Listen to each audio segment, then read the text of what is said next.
कुछ रिश्ते शब्दों में नहीं बनते, वो इंतजार में जीते हैं और खामोशी में बिखर जाते हैं। ये कहानी भी एक ऐसे ही रिश्ते की है, एक बाप और उसके बेटे की, और उस अधूरी चिट्ठी की जो बहुत कुछ कहती है बिना कुछ कहे। सुबह का धुंधलका था, नीम के पत्तों से छनती हल्की धूप आंगन में बिखरी पड़ी थी। एक पुराना घर, मिट्टी की दीवारें, खपरेल की छत, और उसके आंगन में बैठा था रामदयाल।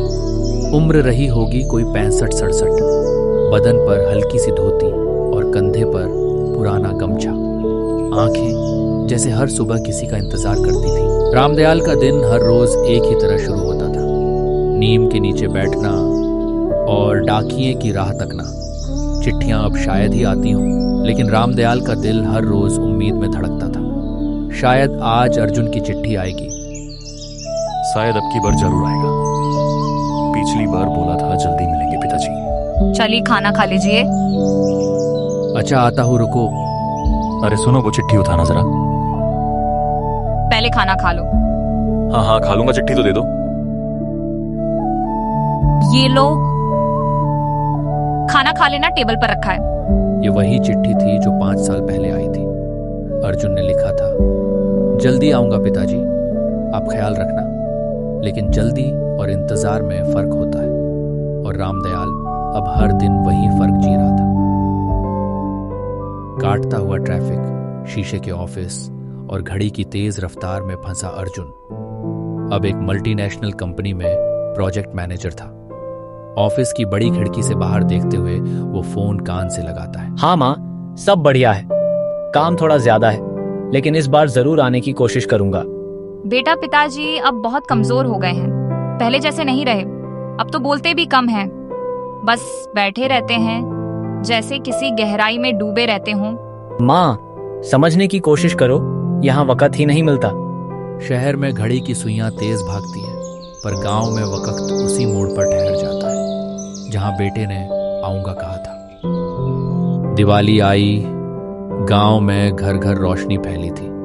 बच्चों के पटाखों की आवाजें और मिठाइयों की खुशबू हवा में तैर रही थी, पर रामदयाल के आंगन में एक दिया कम जल रहा था। उसका मनपसंद हलवा बनाया है। हाँ, बना दिया, पर इस बार भी शायद ना आया तो। माँ बाप तो हर बार उम्मीद रखते हैं, जब तक सांस है तब तक इंतजार रहेगा, आ जाएगा मेरा बेटा। हर साल का एक दिन जो बेटे की याद दिलाता था, हर साल का एक दिया जो उम्मीद में जलता था, और हर साल की रात जो फिर अधूरी रह जाती थी। एक दिन अर्जुन को घर से एक चिट्ठी मिली। माँ ने भेजी थी, संक्षिप्त पर भारी। तेरे पापा अब तुझे चिट्ठी नहीं लिख पाएंगे। अब अगर कुछ कहना है तो उस अधूरी चिट्ठी से कहना जो उन्होंने तेरे लिए छोड़ी थी। अर्जुन की उंगलियां कांप गई। खिड़की के बाहर देखा, कुछ पल के लिए ऑफिस का कोलाहल थम गया। पापा, तुमने बताया क्यों नहीं? पापा। 7 साल बाद अर्जुन गांव लौटा। वही घर, वही नीम का पेड़, वही आंगन, लेकिन अब वहां बैठने वाला नहीं था। कुर्सी खाली थी, जैसे किसी ने उसे बस अभी छोड़ा। माँ अब पहले से ज्यादा थकी लग रही थी। नमस्ते माँ, आखिरी बार पापा ने क्या कहा था? तेरा नाम और बस एक लाइन, अब वो आएगा।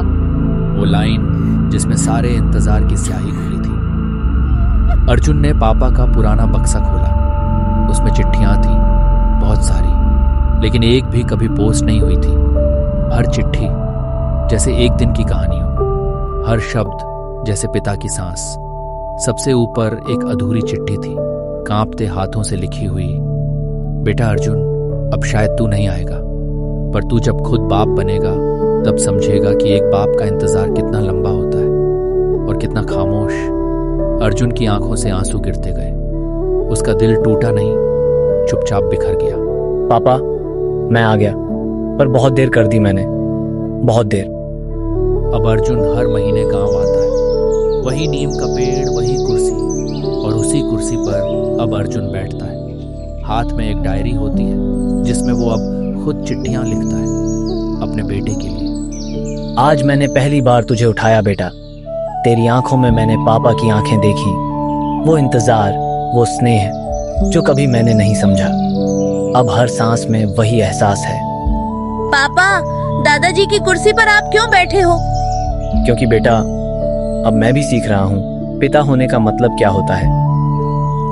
चिट्ठियां सिर्फ शब्द नहीं होती, वो बातें होती हैं जो बाप अपने बेटे से कह नहीं पाता।